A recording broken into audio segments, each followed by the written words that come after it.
listening to the Ricky and Clive Wrestling Show. Listener discretion is advised at all times.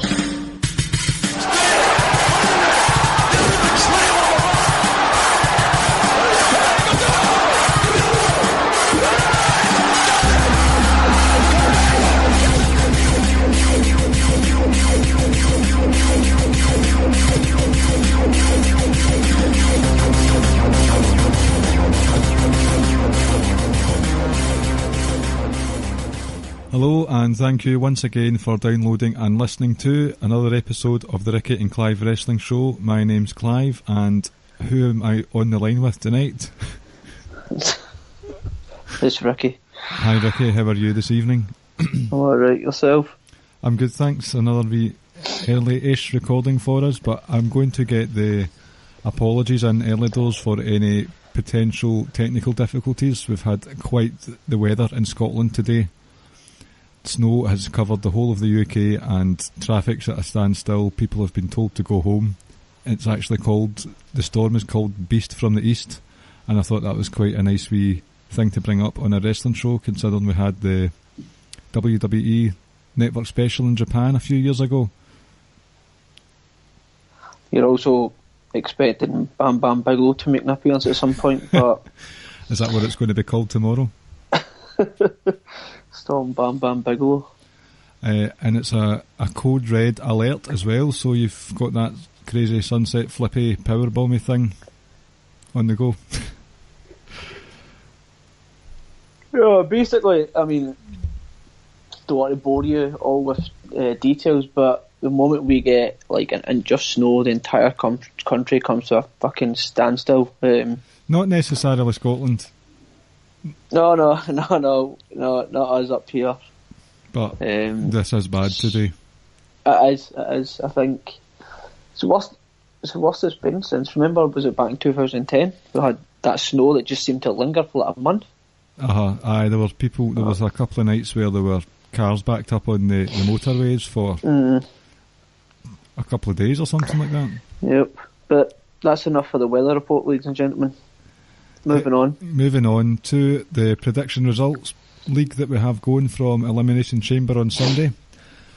Right, so there were only 5 matches on the card, as you are all aware. Ricky went into it with 84 and he got a full 5 points, so that's you up to 89 points. But what did the 3P in bracket means next to the women's and men's chamber? I thought that was 3 points. That's right. I'll need to do some calculations right now. Well, I'm on 92 and you are on 98. Barry is on... You're on 91 because... Sorry, 91? Right, hold on. Right, entertain the listeners while I change the scores for a wee second. How are you, listeners? No, I mean, I really don't have much to say at the moment. I don't want to give too many shout-outs at the moment because I know you want to do that, so I'll just sort of ramble on at the moment. It's not really saying too much, and we might want to edit this part out. It's alright. And I've already apologised for the technical difficulties, even though this particular segment has nothing to do with the snow at all. I'm nearly done. Well, we're actually hoping maybe next week we're going to be able to get Barry back on if we can, or John Ross. We're hoping one of them will be available tonight, but unfortunately they're not, so it's just the two of us tonight. You want to make do with that, ladies and gentlemen. Yeah. Right, I've updated the scores, you'll all be glad to know. So you're up at 95 points, Ricky. Thanks. Because both the chamber matches you got 3 points if you got the correct guess. I mean, 93. 84 plus 9 is 93, obviously. I'll start this again. 1, 2, 3, 4, 5, that's right. 1, 2, 3, 4, 5, 6, 7, 8, 9, 91. 91 for Barry, who also got all 5 right. I got the Bray one wrong. I was quite shocked that Bray didn't win that one, but that could... You also got the chamber one wrong as well. I stupidly went for a double pin there. That was bad stuff from myself. I'm giving JR a point because he predicted Who Cares for the Bray versus Matt feud, so he gets a point for that. he's up to 70 points now, all in. Mm-hmm. So the scores are, I'm in the lead with 98, you are behind me with 93, Barry with 91 and JR with 70. So we've got the housekeeping out of the way. Let's talk about the Elimination Chamber. And although it was staring us in the face, Roman Reigns won the Elimination Chamber, the men's one. A lot of people were angry about it online, but as Rich, shout out to Rich, he said in his most recent column, this was inevitable. What were your thoughts on the outcome of that match? I read Rich's column and it was a good read. Inevitable is the right word. I know some other people picked other people to win it, and we were all sort of wanting and potentially hoping for a different result. I'm one of the biggest Roman Reigns marks out there. Even I felt, I wouldn't say deflated. It was just a case of, right, okay, like that. I was like, so I suppose deflated may be the right word. It was inevitable. There was no doubt in my mind whatsoever who was going to win it. I was hoping Seth would win it. But it doesn't annoy me as much as it annoys other people just because of how big of a fan of Roman I am. Sure, does it make the main event at Mania quite inevitable in itself as well, but I think no matter who was going to challenge Brock, I had that feel about it anyway. But for the actual chamber match itself, ignoring the winner, I enjoyed it. I was at the time, I say to you, I just hoping I wish I'd done more with Elias. It felt like he was just there. We didn't do enough with him. I loved his promo, I have to say. Yeah, his promo was good, and I also liked the fact that he just closed the chamber door back over, and he was like, "Nope." He was just shaking his head, like, "Nope, not coming out." So the match itself, it was good. Like I said, I did enjoy the match. Overall, I thought the pay-per-view was solid enough. I mean, there wasn't anything that really annoyed me overall. I thought it was good from top to bottom. So, but going back to Roman winning it, like I said, I'm not entirely fussed about that. I've been a big Roman fan for a long time. We could have went in a different direction, of course, but I think, like I says to you, I don't know if I definitely said it on air, I definitely did it off air anyway.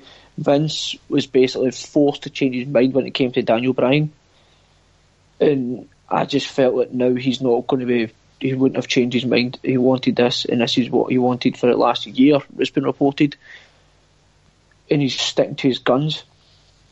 And don't get me wrong, looking ahead to Mania, I'm very much looking forward to this match.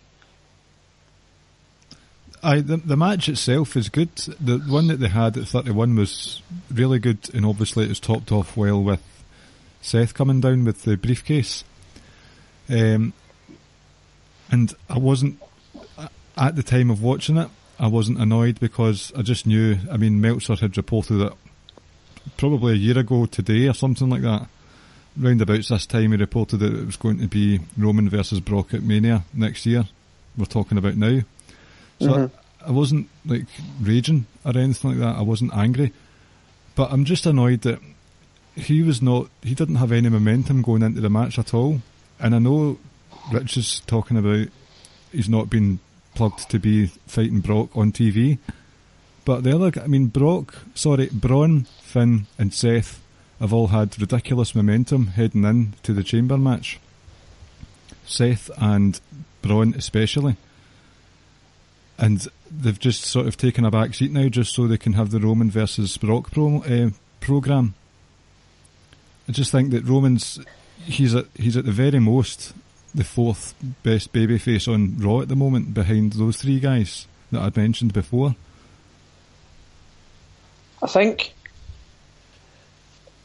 I can't really disagree in the sense of where you're coming from, but what I will disagree with is a lot of people out there that boo Roman I think that's the only reaction he gets. People say, oh, well, look at that, it's all you ever hear are boos and they're piping in cheers, etc. It's fine, that might be true, but you're kind of forgetting that for every person that doesn't like him, you've probably got 10 that do like him. Aye, so just because a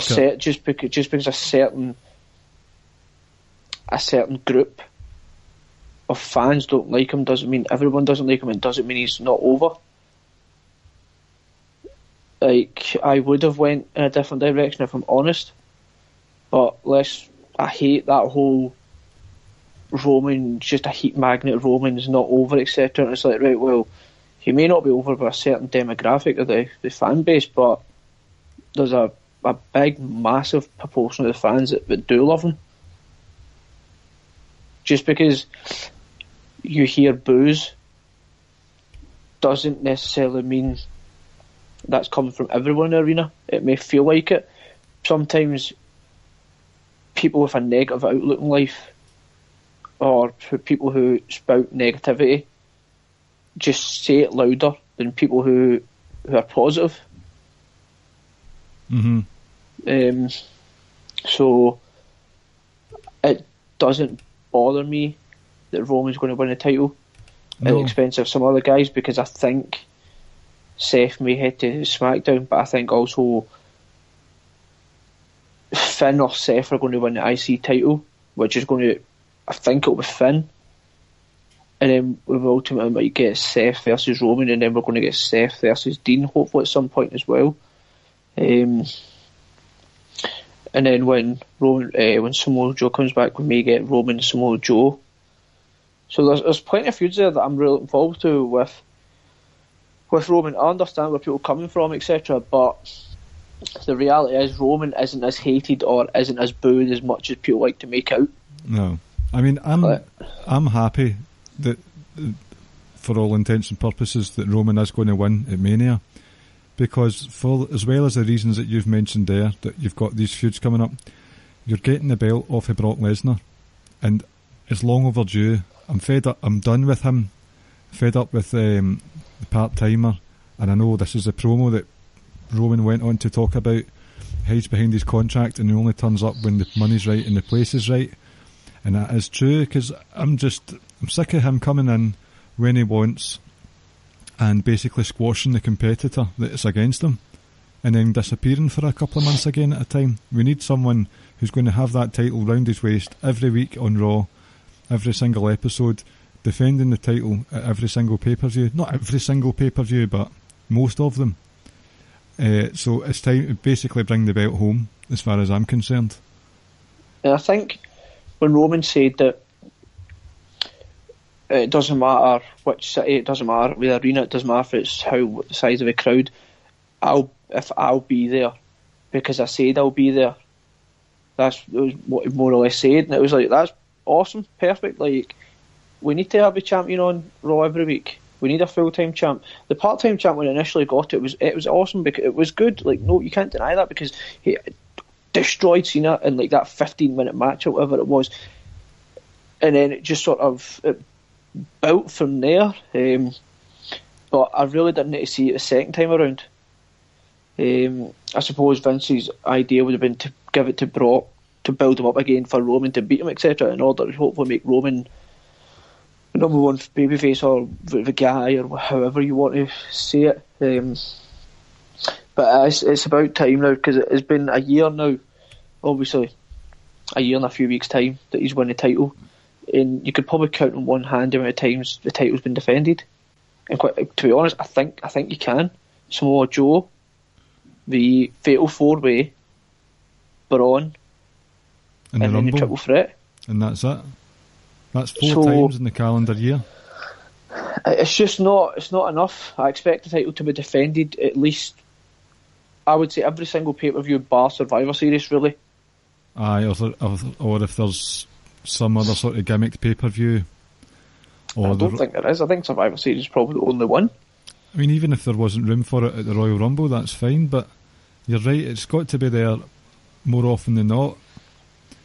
So I think from a storyline point of view, Brock has, despite squashing people when he comes in, he has started to show signs of weakness. Since the Goldberg carry-on, he has been shaken, I think, with that, because he struggled with Samoa Joe. Braun match, don't really think he struggled there. AJ Styles really took it to him as well at Survivor Series match, and again with the Fatal 4-Way and the Triple Threat, it was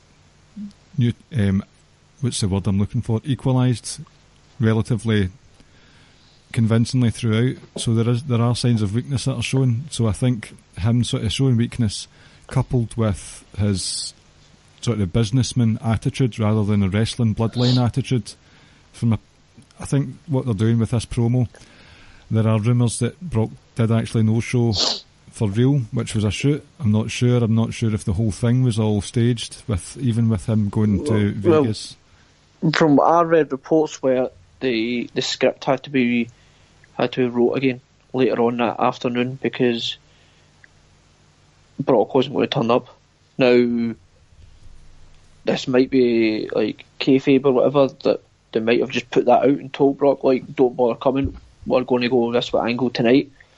Or maybe it was legit, he just didn't say they couldn't make it or whatever, we don't know. But people talking about how Roman's promo was like a worked shoot, and of course it was. Like, even going back to the whole Cena Reigns program, that they were all worked shoots. Like, yeah, go out and say what you want, but maybe mention this and that, and then just word it how you want and get there how you want, etc. So, and all Roman done was just say what everyone's been saying on Twitter, on whatever, Facebook, how we all feel. And people are, I saw tweets and stuff on Twitter and Facebook, and people was turning around saying that, oh look, they're even now tapping into that to try and get Roman over. Look, so? You just legit can't win. Like, you've got people out there who have just a genuine hatred for Roman, and no matter what he does, they're just going to hate on him. Even though the guy just cut the best promo of the year so far, I know it's only the end of February, what an unbelievable promo that at one point when I text you on Monday, I was like, I thought Roman for a second forgot his lines, but it was almost like he was fighting with himself, like, don't say it, and he was like, no, screw this, I'm going to say it. Looking back on it, I was like, that's excellent. Nice. And then just comes out and says stuff, and you just felt, probably for the first time, it was not forced. It didn't look as if it was painful for him to do. It didn't. It just looked natural. Mm-hmm. Just some of the stuff he was saying, it was like, this was excellent, and maybe this is a route we're going to go down now. And it'll be interesting to see how he continues doing to continue his mic work. If the Cena wants to go by, like, people can say what you want about it, but each week, like, you'd see he was starting to get a little bit more comfortable, started saying a little bit more. Not saying he was able to hang with Cena on the mic or anything like that, but I think you saw some gradual improvement. Just for the first time in a long time, I just felt, or ever, you just felt like that. Look, bullet points, just go out and speak your mind. And see, and you sort of got that, like, right, there we go, that's what you're looking for, and we got it. But like I said, you're always going to get naysayers, you're always going to get people who are being negative towards it and just won't accept something it's good that Roman does, and that's unfortunate. See those naysayers that are moaning because they're using the mindset of the wrestling fandom, that what we've been thinking, they're using that now. Good, they're tapping into the fans' mindset and giving us what we want a wee bit. Fair enough, it's Roman. It's like, what the hell are you moaning for? They're agreeing with you for a change. Exactly, and you're calling out probably the biggest name on the roster. And I think to me, if it was Braun that said that or Seth that said that, people would be like, you know, they would be hard, they'd be getting hard on that. And because it's Roman, they're just not reacting to it whatsoever. And to be honest, the only thing I could say to anyone that's got anything negative to say about that promo and be like, oh, well, it was worked, etc. Of course, everything's a work. It was a worked shoot. We know that, like. But at least they're saying, like you said, they're tapping into the fans' mind and they're saying what we're all thinking. And if you've got an issue with it, then fuck you. I wanted to say y'all because you said it and I didn't know if we can say it, so there we go. And I'm sure Jeremy and Rich will pop for that as well. How y'all doing tonight? We can't say it. But I thought, like you said, it's a good start to that feud, that programme. Good promo for Roman. Looking forward to it. I'm more accepting of Roman winning it than most folk, I think, just because of how big of a Roman fan I am. Aye, I'm fine with it. I'm on board with it for the reasons we've mentioned. But there's, reports, and I know Meltzer. We can't, like I say, we can't treat Meltzer like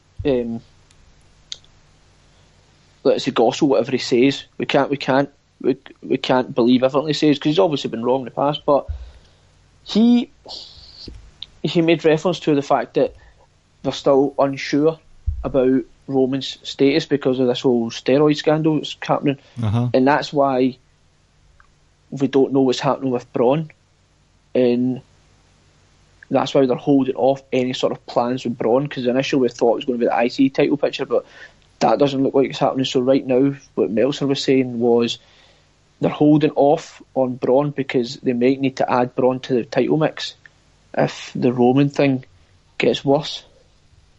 Well, I'm not sure what your thoughts on that. It's only Wednesday, but this guy, I don't know the name off the top of my head, but he said, yep, I'll be giving out proof next week. Right? Where is the proof? And why are you waiting? Why are you waiting to hold off on this proof? And apparently there are up to 20 other wrestlers who've been using this guy for steroids. Mm-hmm. Sorry, pal, don't believe it. I've always said, like, why would I take the word of a convicted drug dealer over a guy who's come across a genuinely decent person? So until there's some sort of hard evidence, it's just going to be, everything he says is just going to be met with a pinch of salt for me. Like, I'll read it and then I'll just laugh and be like, that's just utter BS. But I think for me it is going to come out as nonsense, but obviously they're playing it safe, and that's why they're not doing anything with Braun at the moment. Right. So it's going to be interesting what they're going to do with Braun, especially what took place on Sunday. Well, I've got issues with what happened on Sunday, right? Mm-hmm. Braun was dominant on Sunday. He looked amazing. He was kicking out of every finisher you could think of. He kicked out of an FU after one, which I thought was excellent. That was an FU to Cena, which was a good crowd pleaser.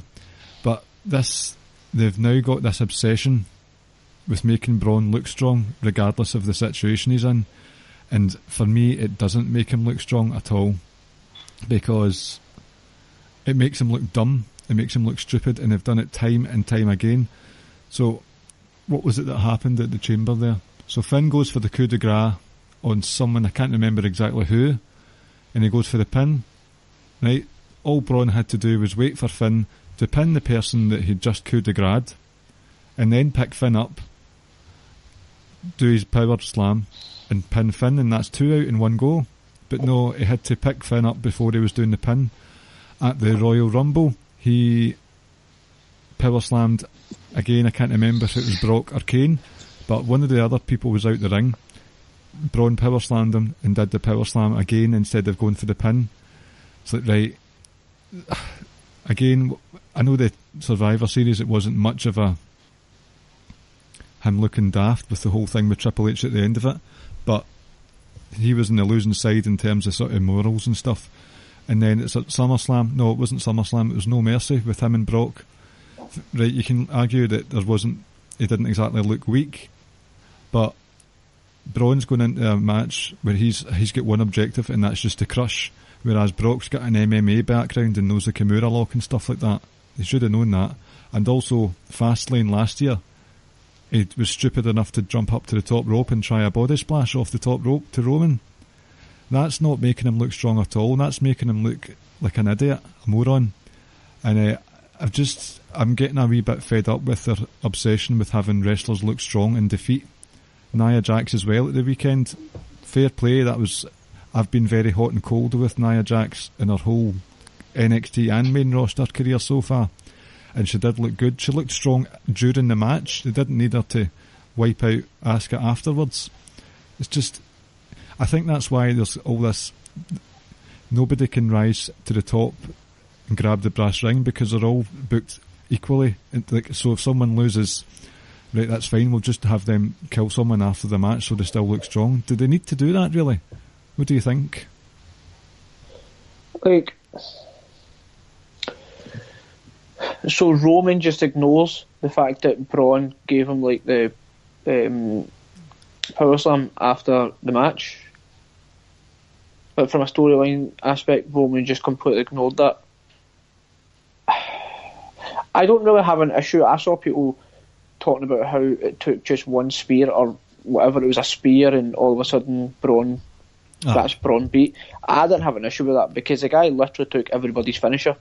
I know, including the Shield powerbomb. Exactly. So I don't have an issue with that.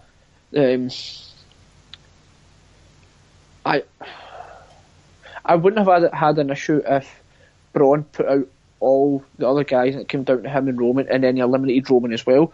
Braun looked strong as fuck that he's put everybody out. But at that point when that happened, my initial instinct was, damn, they've just made Braun look strong just for Roman to get the pin over Braun. There comes a time where you either need to coronate the guy or everyone just loses interest. Aye. And no, we're not losing interest at the moment whatsoever because everybody still loves him. But you better give him some. I can't say a big time push because he's been involved in a lot of big time feuds and programs. But you need to give him something massive and quite soon before people really start to get turned off. Because ultimately you're not going to do anything with him. Like so many people in the past, you saw it with Rusev, you saw it with Bray. To a certain extent for a while you saw it with Seth as well. To a certain extent as well you saw it with Finn, even though those two guys have still been popular, but perhaps not as popular as they should be because ultimately you're booking them terribly and you're not really doing anything with them. Not a fan of I was a fan of how Braun was just destroying everyone, and then the way he kicked out of that Shield powerbomb that he kicked out and everyone went flying out the ring pretty much. Hey, that was funny. But you need to crown that at some point very, very soon. They're running out of time with it. They are. And what I don't like is just because he power slammed Roman after the match, I'm supposed to now be like, oh, excellent, there's the real winner. Like, do you think my memory's that bad? Like, no, I'm sorry, you lost. Roman won the match. I don't care what you do after the match. Roman won the match. He's going to WrestleMania. You lost. So I didn't need to see that. Like I say, it was just. But I understand they're thinking of having Braun put all those other guys out and then Roman beating him, because the way they're looking at it's twofold. It's look how much destruction Braun caused, and then look at that as Roman Reigns that put Braun out. I just didn't need to see it because I didn't like that. Because to me, again, it comes back to that inevitable feeling. Well, I said in a whole different story if Braun actually went on and win it. But like I say, I've said it so many times now, there comes a time where you need to give him a title. You have to coronate this run. You have to coronate the guy. The run he's been on has been epic. You've had 2 chances to do it and you've not done it. Braun is literally tearing arenas apart. He is demolishing the furniture within stadiums, but he can't pin someone in the ring 1, 2, 3 when the title's on the line. I think he's going to win the title at some point from Roman. Well, it might be too late. I think that's going to be at SummerSlam. I just think that they should have pulled the trigger a long time ago. At No Mercy. I think he beats Roman at SummerSlam, and then I think he drops the title around at Royal Rumble time next year. Braun. Aye. It's just drops it to who? Not entirely sure. Maybe Cena. Oh, Fuck, maybe Big Cass. Big Cass, oh my god.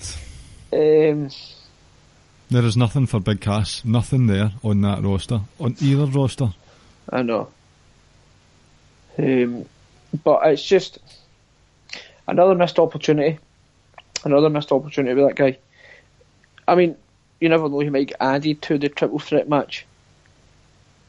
I don't see it. I really don't see it unless something dramatic and catastrophic happens with Roman. I just don't see it, because to me it's coming down to one-on-one Roman Brock, because someone has to pin Brock to get that rub.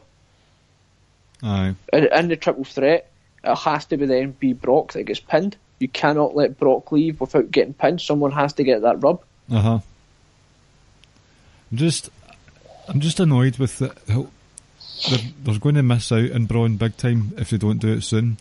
And keeping him strong all the time is not going to work, as I say, if it's not going to come to anything. I'm just trying to rack my brain for other instances of someone looking strong. I was thinking about Shayna Baszler with her takeover debut against Ember Moon.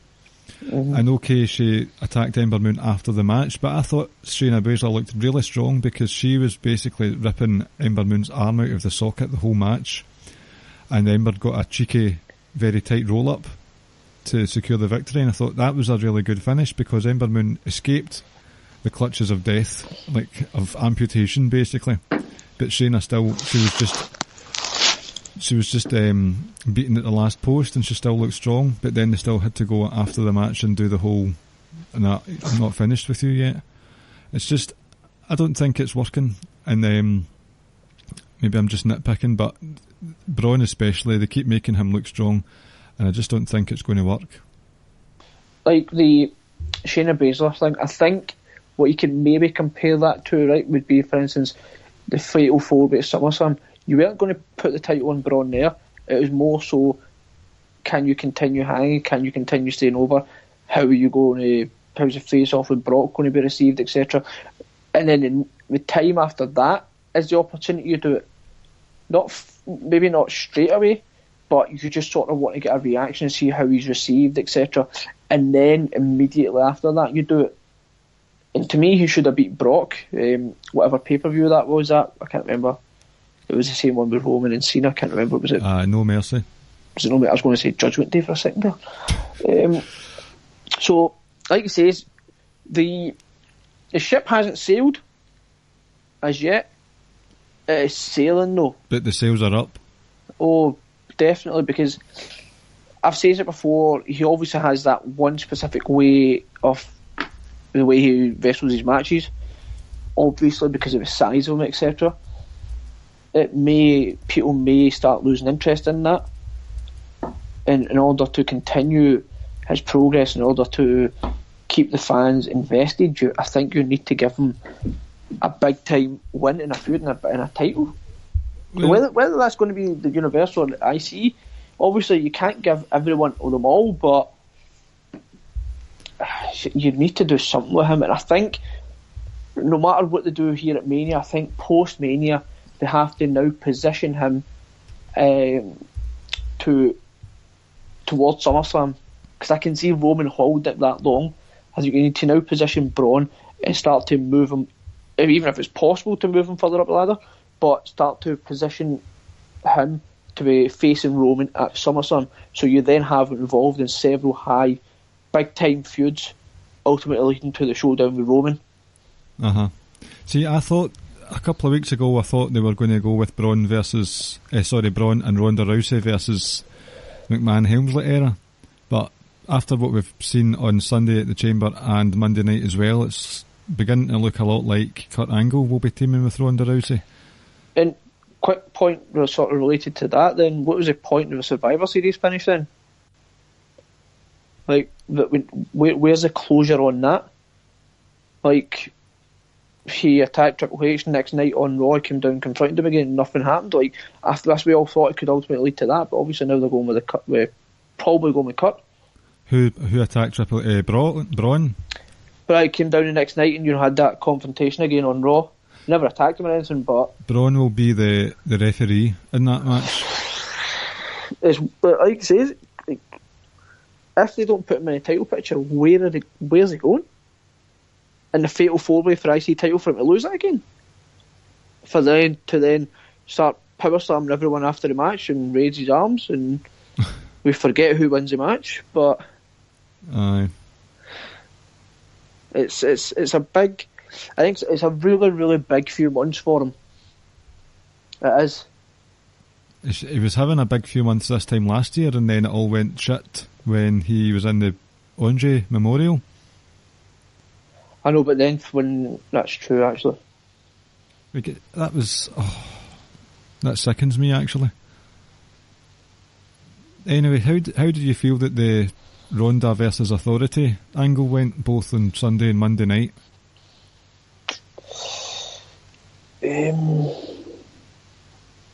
Obviously, Ronda started off a wee bit shaky. She was nervous. I don't know. She was nervous at the Rumble. Were there microphone problems though on Sunday at the Chamber? I'm not sure. I've not had the chance to watch it properly on the TV or anything. I watch it on my phone with my headphones in as well. So I've not actually hooked up the PS4 to watch it again. I'm not sure, but to me she was nervous both for the Rumble and there. Which, to be honest, it was always her dream, she says, to come to WWE, and she's always been a fan of WWE. So you can understand why she's nervous. I think as the sort of segment went on, you could sort of see she was starting to get a little bit more comfortable. The putting Triple H through the table was excellent. Kurt Angle's role in it as well was funny as well. See, actually, before he started speaking, I think he added to the awkwardness of that segment, because I was thinking, he's had some bad news today. Something's happened in his personal life and he just can't be there. That's it. He played it quite well as well, and then what sums her up, and people are, well, we're now going to find out about her character and stuff. There was a moment in that segment at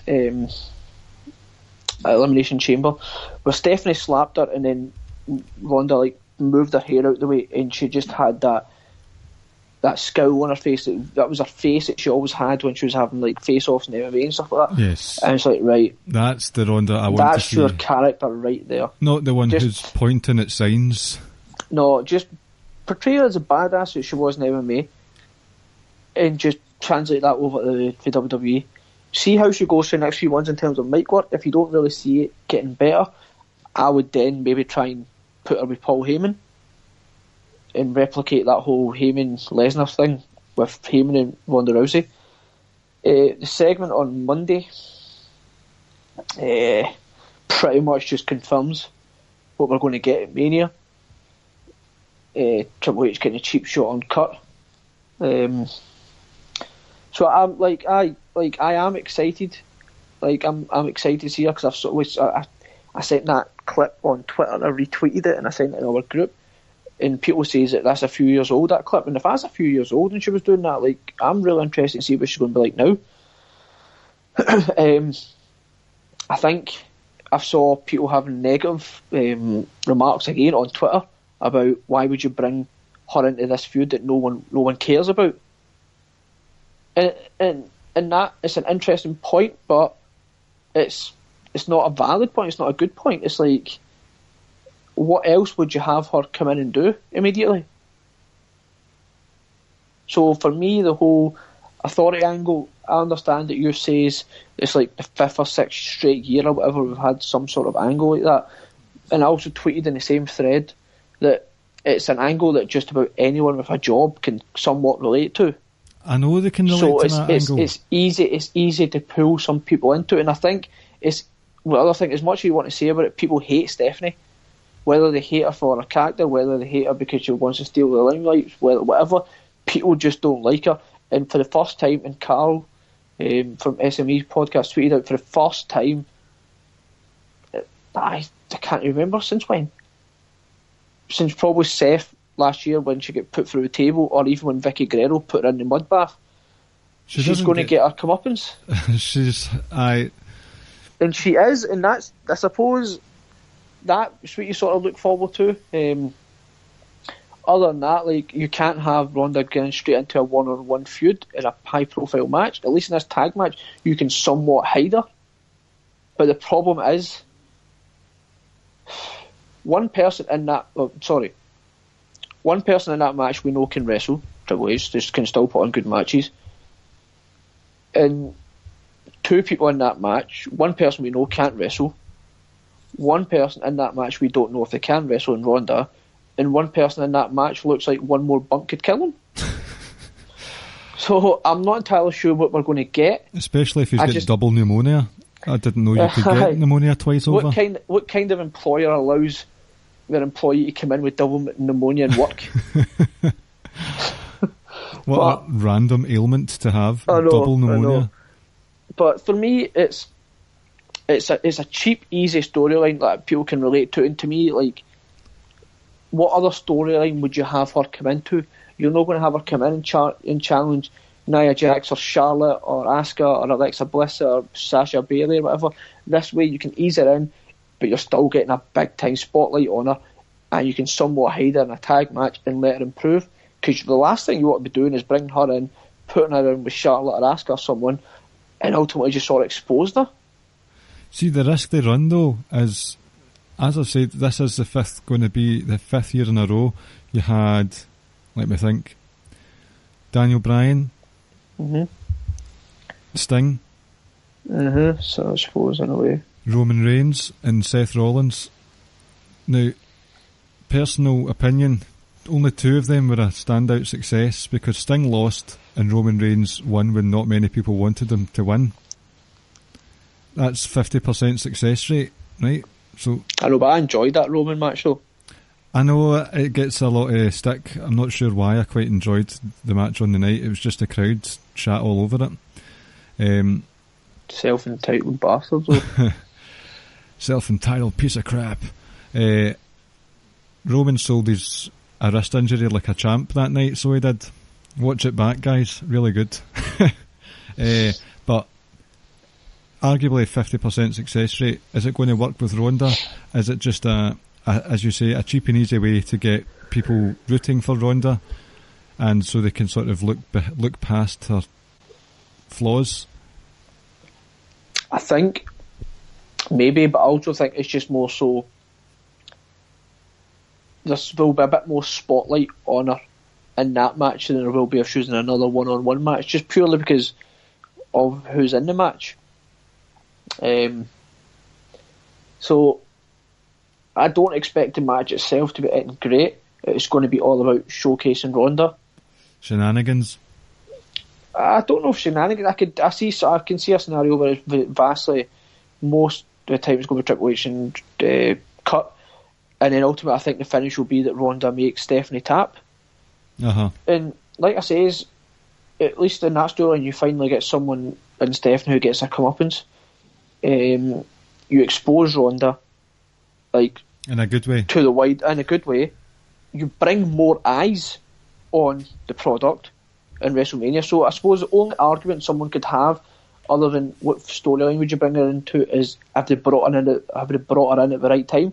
And they brought her in for the biggest show of the year, knowing that she's going to pull in, I don't want to say millions of extra viewers, but she's going to pull in a fair amount of people just because of who she is, and people are going to want to watch it. Well, I can't remember the exact figures, right, but shout out to Dylan James on the Wrestling Squared Circle Facebook group. He's actually been doing a wee bit of research on the YouTube hits for the Ronda Rousey segments. Can't remember if it was on Raw or not, which ones. But Roman Reigns' promo and Cena's promo both did better than Ronda Rousey's hits on YouTube. What do you think about that? Am I reading too much into it? Sorry, I was just coughing. Can you say that again? Sorry. Just saying, Dylan James from the Wrestling Squared Circle Facebook group has been putting stuff on the group saying that YouTube hits aren't as high for Ronda Rousey, her segments, than Roman Reigns and John Cena. Am I reading too much into it? Maybe, just in a sense that she's only been there for like a day, so maybe news hasn't fully gotten out, but give it a few more weeks of building up, etc., and people say, oh wait, she has signed with them, because or you give it maybe another week and then compare it, but she will bring extra eyes to the product. That's inevitable because of who she is. Or maybe it's just because the Roman promo was that damn good. You Back love to his Roman promos. we go. I love Roman. So overall, as like you say, how do I feel about the Ronda and the Authority? To me, it makes sense just in the fact that Stephanie's going to get a comeuppance. Ronda's not going to be overly exposed. She's going to have just the right amount of exposure. And no disrespect to anyone else in the women on that roster, she's in a higher profile match just now than she would have been with someone else, just because it's Kurt Angle, Triple H and Stephanie. Aye. So maybe not so much, it's not going to be a higher quality match, it's going to be more exposure just because of who these people are. Oh, and it's going to be the whole, from a kayfabe sort of thing, look at that, Ronda Rousey comes in and immediately starts feuding with the Authority, or Ronda Rousey comes in and starts immediately putting her boss, etc., through a table. So I think if we can get past this, then we'll start to get an idea what her character's going to be like and how good she is, etc., etc., etc. And then you can start to expose her more. You just can't expose her in a one-on-one straight away. Aye. Then That we'll would see be suicidal. what she can do with the women ones as well. You've got a visitor in the room. Right, aye, because we'll see what happens with her and moving on to the sort of women's division thing. With that in mind, how did you think the first ever women's chamber match went on Sunday? I quite enjoyed it, actually. I did as well. I think what you're looking for in these types of matches is obviously first and foremost a good match, and then you want some storylines to come out from it as well. And obviously we got the Sasha Bayley one. Obviously that's been building for a while, but it's been exacerbated. And then obviously what took place on Raw as well. The match itself I thought was good. Alexa Bliss again trying to hold the door closed so he couldn't come in and get her, and then she snuck out the back and tried to climb away was excellent as well. Sasha attacking Bayley was excellent. A couple of real good spots as well. Mickey coming off the top of the pod. Overall, it was a really, really good match. Was it better than the guys? In some ways it was, in some ways it wasn't. Overall, a right good solid match. Yeah. Did the right person win? I mean, I'm not a huge fan of Alexa Bliss, so I would have liked to have seen Sasha win, probably screwing Bayley over in the process or whatever, and then you could have went with them to Mania for the title. But I think that program itself, the way they're building it, and just the way I'm starting to feel about it, I don't need a title in that feud to care about it. So yeah, overall, it was a good match. It was. I did actually. There were a few things that I enjoyed about it more than the men's chamber. I thought the way the order of the women introduced into the pod was interesting, and also the order of how they were eliminated was interesting as well. So you had the Sasha was dealing with Mandy Rose at first. Is that right? No, it was no. Mandy Rose was Mandy Rose was the first one out the pods. Aye, so but you had basically Absolution teaming up at the start, having an alliance early. No, it was Bayley. Bayley was in with Sonya, and then Mandy Rose came out, and then it was Sasha. Right. Aye, I remember now. Aye, but I enjoyed their alliance that they had at the start, and then when Sasha came out, they had their story when they were teaming together, her and Bayley. Then Mickey came in, did her thing. They all helped get rid of Absolution, and I thought it was a nice wee curveball because the story leading up to the Chamber was Alexa was looking for Mickey's back throughout, looking for her backing, and Mickey wasn't even in the match when it came to Alexa coming into the match. Thought that was quite interesting. I didn't see that one coming at all. And basically Becky, Jesus. Bayley and Sasha were the ones that were dealing with Alexa at the end of it, and then Sasha had enough of Bayley and turned on her a wee bit. Still not a full heel turn there for me. The teasing is a bit too much. I'd rather they would just get it over and done with. But I think from the sort of elimination side of things, the story that was told there, I quite enjoyed that. I think they also used the Elimination Chamber itself as a weapon more than the guys did, which I enjoyed. Alexa, for a change, showed a bit of a fierce side when Sasha was trapped in the walls as well. But I've not got a lot of time for Alexa. She's alright, but that's all she is. She's not a standout for me. No, she isn't. She isn't. And the fact that now we're most likely going to get Alexa Bliss and Nia Jax doesn't do much for me. Like the promo she cut at the end of it was good, because it was like, oh, she's just going full on baby here, and then twisted it. I bet you Rich was absolutely fuming when the crowd started chanting, "You deserve it." Like, the crowd fucking chanting it all the time. Like, somebody's been in the business and won about 40 titles and they'll still do it. Fuck y'all. Like, the match was good. It was good. Like I said, I could do with Alexa losing a title, and I know she probably will. She's going to lose it to Nia Jax, which I'm not exactly too excited about. But actually, I'd rather that Nia Jax had it, someone a bit more dominating than Alexa. I'd rather someone gets it and they defend it, and I've just never really took to Alexa. I haven't. She hardly wrestled on NXT as well. She was more of a valet for half the time she was on it.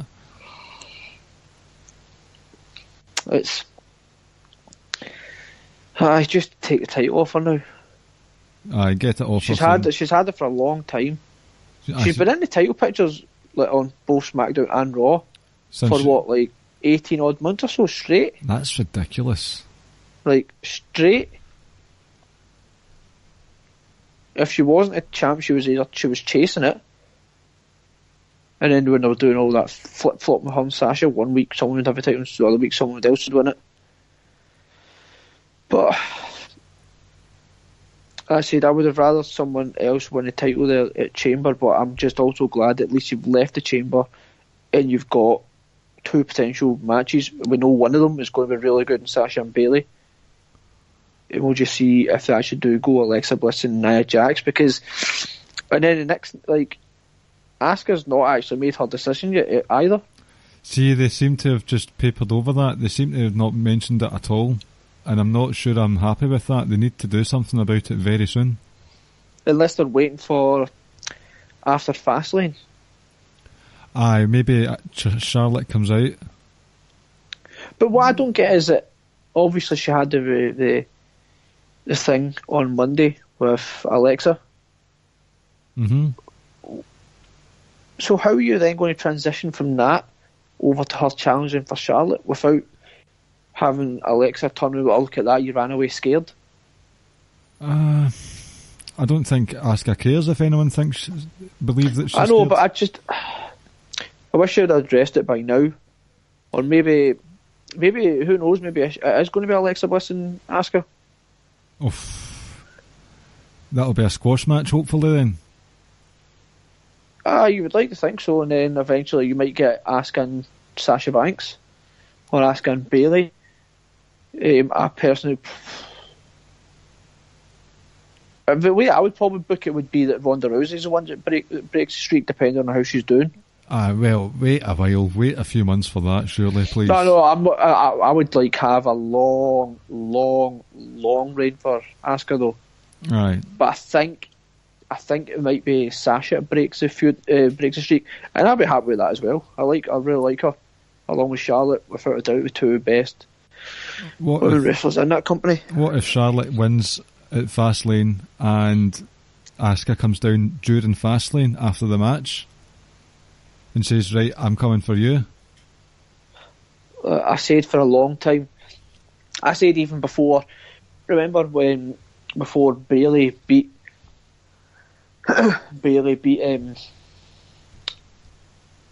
Charlotte for the title last year, and then she lost it at the pay-per-view. She lost the pay-per-view streak. I would have maintained that streak, and I would have ultimately done streak versus streak in a way with Charlotte and Asuka. I know that would have been a long time to drag it out, but you could have done it. I would be happy because I've said for so long I think that would be such an amazing match. But at the same time, I've just not been satisfied with Charlotte's reign, and I don't want it to be over because I think if you just turn her heel soon enough and just have her feud with a couple of people on SmackDown, we'll get to see just how great she was and she is. And just, like I said, I just feel it's been a wasted few months. Aye. Did you see that SmackDown actually had a singles women match? I did. They probably had more, but I've not been paying attention just because Brian James is a double agent for TNA or something like that. Been having fucking six-way matches and tag team matches with the same women over and over again. It's been constant. So it's good that they actually had a singles match, but there's just nothing at all on the women's side of things in SmackDown that's getting me excited. Just SmackDown in general. And now you've got Cena, who's just barged in and says, oh, by the way, I'm wanting a title shot. Can I get it, please? And Shane's like, yes, no problem, John. Here you go. You just go over the champ clean, and you're in. What the fuck? Oh. Why haven't beat AJ? The champ as well.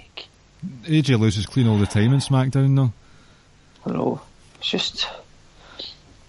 What? Right, I didn't... Why? I've not watched it. I basically can't bring myself to watch SmackDown at the moment. But see, Cena was saying, I want to be in the WWE title scene coming into Mania. And Shane McMahon basically all but invited Cena into the title picture. Was he being sarcastic when he said that? Did you see it? What was his tone?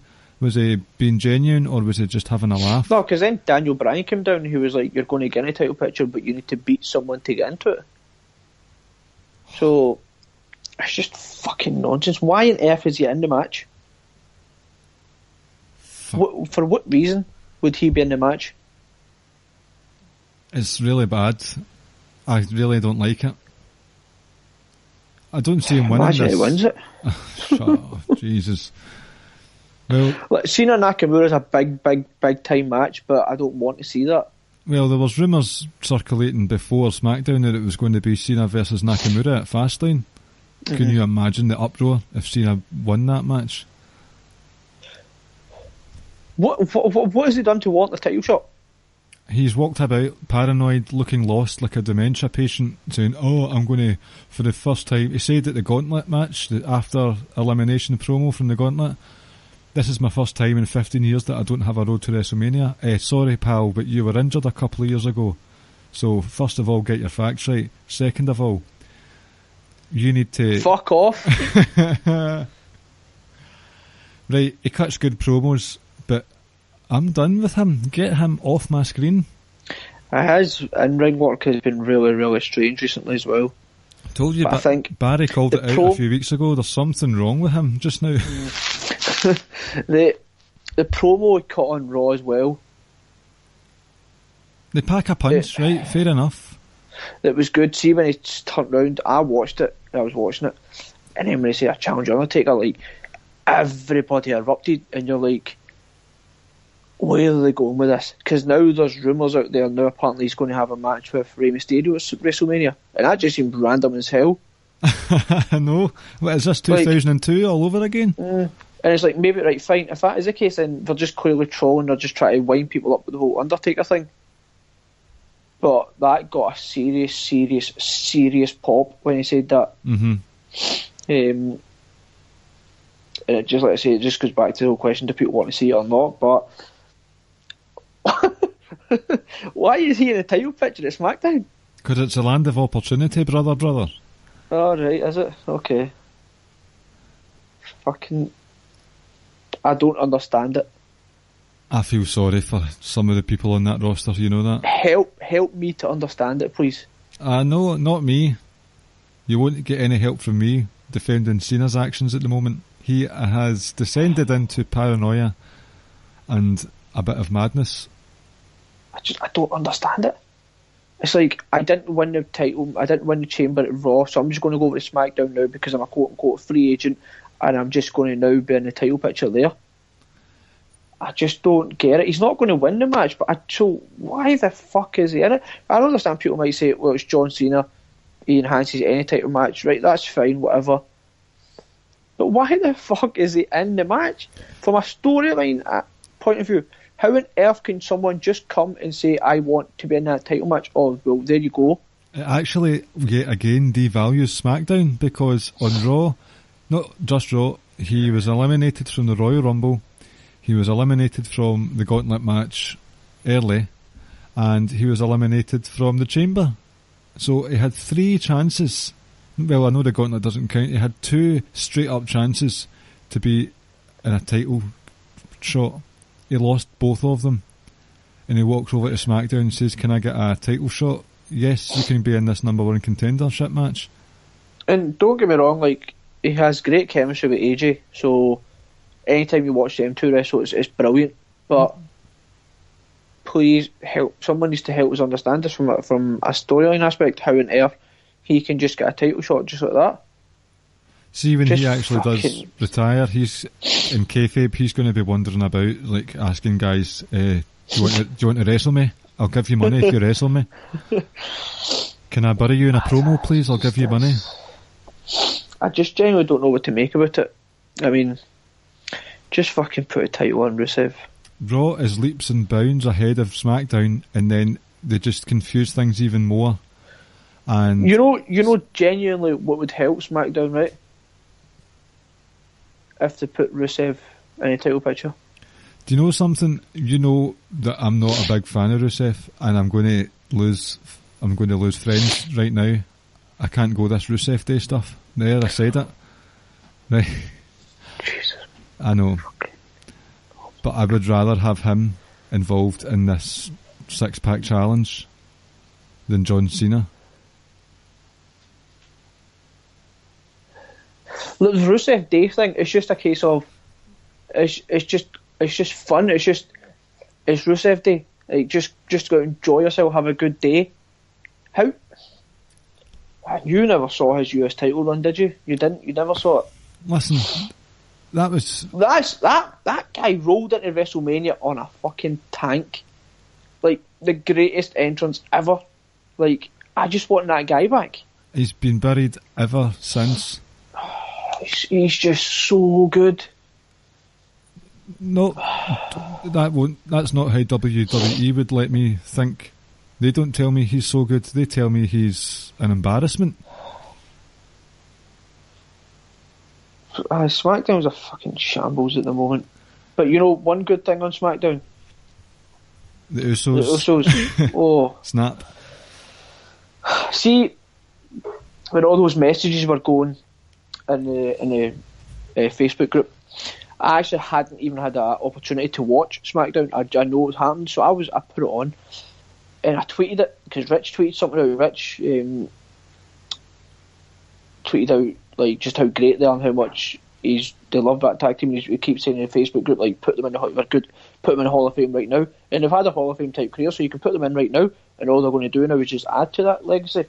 But that promo they cut was spectacular, because at one point they were like, right, we're going to talk you through all the WrestleManias, and it just started Mania 28, Mania 29, 30, and it was I think it was Jimmy that was saying it, or one of them was saying it, and then the other one goes, sideline 31, sideline 32, sideline, and it was like, when they were saying that, like, I was so pumped up. Promo was excellent. Big E came back with an absolute unbelievable promo, very different from what you see of the New Day, how they're all joking and laughing, having a good time. Big E was really pumped up himself and really getting out their faces. The Usos bring out the best version of the New Day by far. Mm-hmm. And I know at the time we says that, damn, we would just give us something new and fresh in terms of the tag teams, because this just only took place a few months ago, this feud. Just after watching that promo, it's got me really pumped up for this match now at Fastlane. And I think I kind of have a feeling that it's either going to end in some sort of dodgy way where it's going to be a DQ finish, or I think the Bludgeon Brothers could get involved, and I think at WrestleMania you're probably going to get a triple threat between the three of them. Possibly. But the Usos are just unbelievable. They are top notch. I'm still a wee bit iffed that it's going to be the Usos versus New Day again, but it did work, and that promo was fire. It's been a week of promos and a half, so it has. Both promos were excellent. Both were really, really good. I just loved that Usos promo. And then, let's say, when Big E came back and countered it, it just took my excitement levels up a little bit, because I said to you before, I wanted to see something new, but it just sort of, I just need to remind myself was just how good those matches were, and I'll be invested in it again. But just watching that promo between the two of them has got me really excited for the match next week. It is next week, Fastlane, isn't it? Next Sunday? Next Sunday. A week this Sunday. We're at that point where the pay-per-views are coming thick and fast again. Not for long, they won't be. Not for long. We'll see what happens with that. It was good. It's been a mixed bag of a week, but I think overall it was a successful week for WWE. I watched 205 Live this morning. Really liked the match between TJP and Cedric Alexander. Cedric Alexander did his usual sort of high-flying, high-velocity, sort of intense action, and TJP was countering it with his locks and his scientific holds and stuff. It was actually a really good pairing and a really good combo.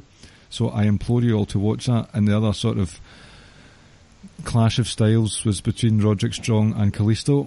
Obviously, Roderick Strong's all about just power and just high impact moves versus Kalisto, who's flying about the place. He did a crazy thing. Roderick Strong was about to do a sort of just like a scoop slam off the top rope, and Kalisto countered it with like an arm drag flip over thing. It was mental. Really good couple of matches again. I think they were actually better than some of the ones that we've seen so far. So I'm looking forward to seeing what the general, again, with this snow carry on, I've not been as online as much as I would have wanted to be today, but I'm sure the general consensus will be that it's another excellent episode of 205 Live. It was really good. Mm-hmm. Anything else you want to talk about tonight? And it was quite short so far, but I don't think so.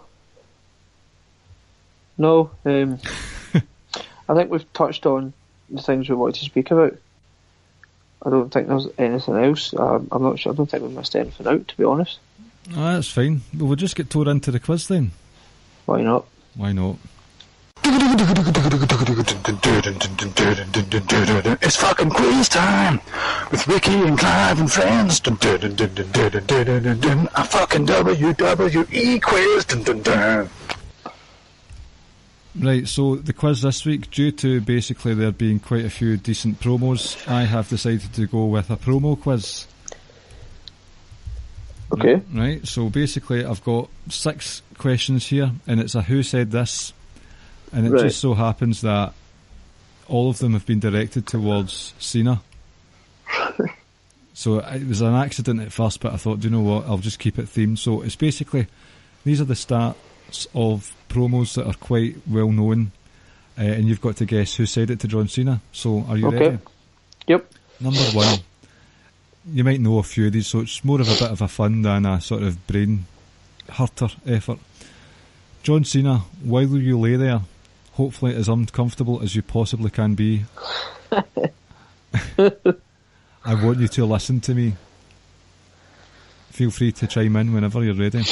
No, keep going. I want you to digest this, because before I leave in 3 weeks with your WWE Championship, I have a lot of things I want to get off my chest. Have you got that entire promo written down, or just the start? Just that bit. Oh, is it? I was going to tell you. I was just going to let you read the entire promo. That was from the best in the world. Jericho. Don't be daft. Oh, don't you be daft with comments like that. CM Punk. Correct.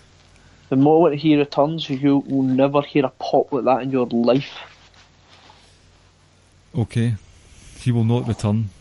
Oh, he might return in that All-In event in September, right enough, but still. Number 2.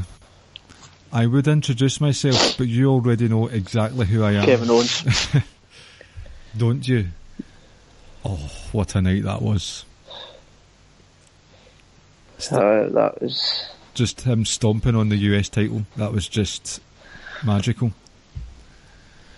Number 3. Right, so I'm putting in a beep because he says his own name during this, right? Mm-hmm.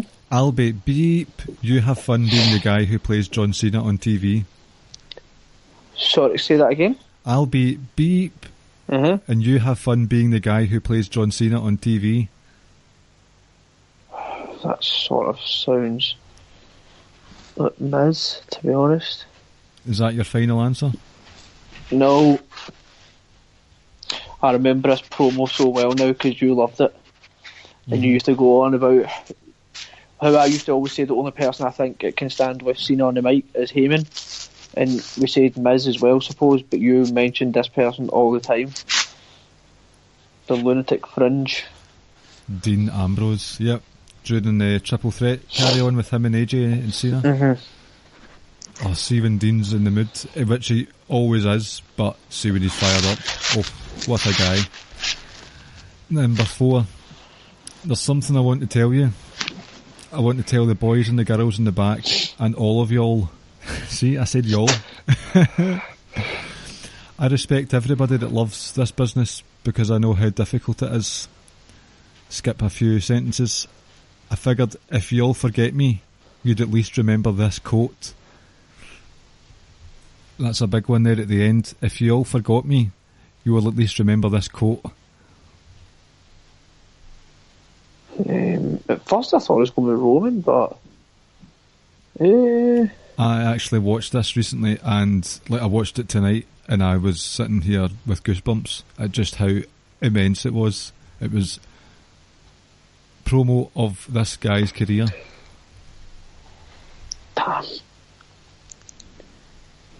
Damn.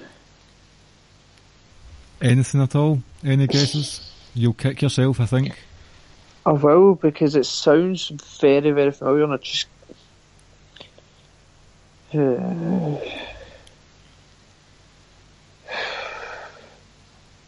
Say that last line for me again. Where is it? I figured if y'all forget me, you'd at least remember this quote. Come on, Ricky. Will I give you another clue? Yeah. Mae Young. That could go either way. It could go Bubba Ray, it could go Mark Henry. Mark Henry? Correct, well done. Was that in his retirement speech? It was, aye. Oh, that retirement speech was excellent. And then he hit Cena with the world's strongest slam, and he's screaming at him, I'm not finished yet, I got a lot left in me. Meanwhile, he's sweating through his suit. Aye. Oh, the Hall of Pain run. I think you missed that as well. That blazer was actually deep purple before he started that promo. That Hall of Pain run was also excellent. Aye, that promo, I just watched it earlier and it was phenomenal. He was crying. He was crying was buckets. awesome. He was either crying buckets or he was just sweating out of his eyes. He was sweating that much. Right. Will you tell me what is the one quality that you possess that makes you think that you could walk out here and come into the ring and face the very best in the business? That again sounds like a Miz. Will I give you a clue? Could, if you want. It was very early in John Cena's career. Cut? Cut. I'll Yep. take it. Cut. Because that's when John Cena said ruthless aggression and slapped Kurt in the face. Last one. Who said this? Everybody who knows this place knows that once you wrestle John Cena and lose, it's time to get out your shovels because guys like you bury guys like me. Oh, fucking hell, who said that? It wasn't Punk. Was it Barrett? Nope. Guys like you, bury guys like me. I know that line. Fairly recent as well. Fuck. Guys like you, bury guys. I can't remember, but I know that line. Will I just tell you? It was Alan Jones Styles. So it was. You got 5 out of 6, is that right? Yeah. Well done. Did you enjoy that wee trip down memory lane there? I did. You want to hear my 4-question quiz that I've got for you? I go for it, eh? Right. The Usos have won how many tag team titles? Oh. 4? 5. I was close. Who did they beat to win their first ever tag title? What year Titles. was it? Tell me what year it was. 2014. 2014? At a Raw match. Was it...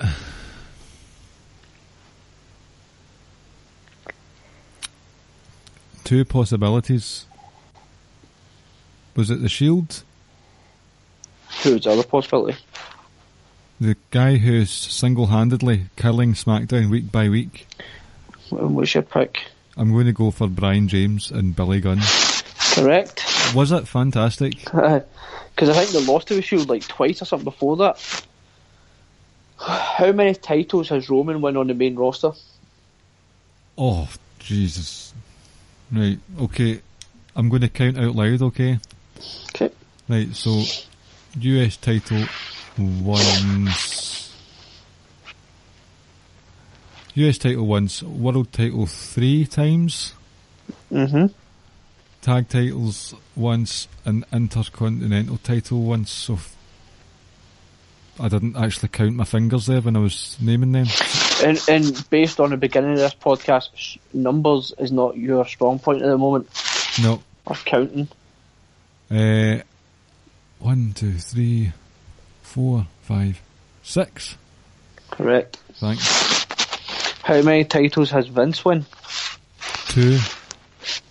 Which are? The World and the EC Dub. Correct. Excellent. That was it.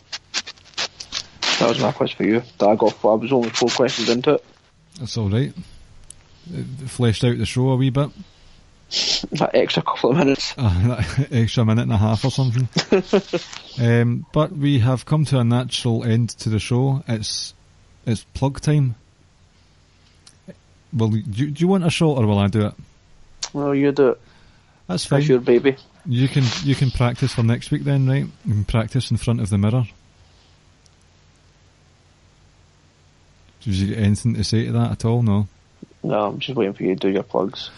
Please, ladies and gentlemen, rate and review the Social Suplex Podcast Network on iTunes. It's not even called iTunes anymore. Apple Podcasts, Google Play, Stitcher, iTunes Radio, Podbean, first and foremost. That's where the show's hosted. On the network you have the likes of One Nation Radio with Rich and James. They also do One Nation Live on a Sunday.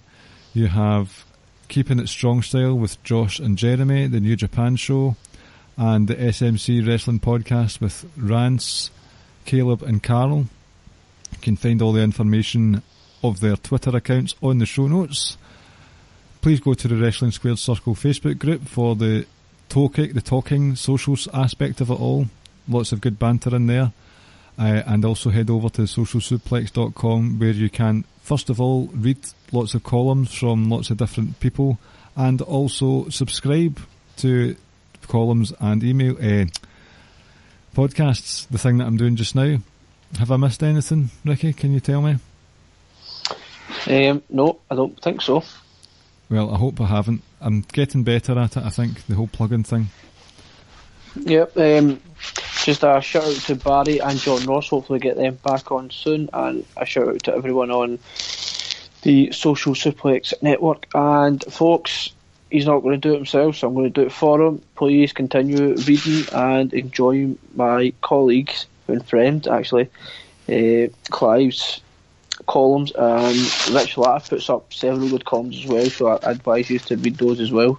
Yep. And that is my shout out. The newest addition to the team, Jordan Fox, has put up a New Japan column. I read recently. that. I read it was a good read. It's like he's taking you, because he's just sort of become aware. Not so much become aware. He just started watching New Japan, so he's basically taking a journey through, like almost a weekly, a monthly basis of his progress and how he's enjoying it and what his thoughts are and stuff like that. His first one was very, very good. I really enjoyed it. Good stuff. Keep it coming, guys. And I'm running out of things to say. I'm getting all stumbly here. So better stop before it gets even worse then, shall we? Yep. Thanks for tuning in, guys, and we'll speak to you next week for our Fastlane and preview and predictions. So speak to you next week. Night. Take care, guys.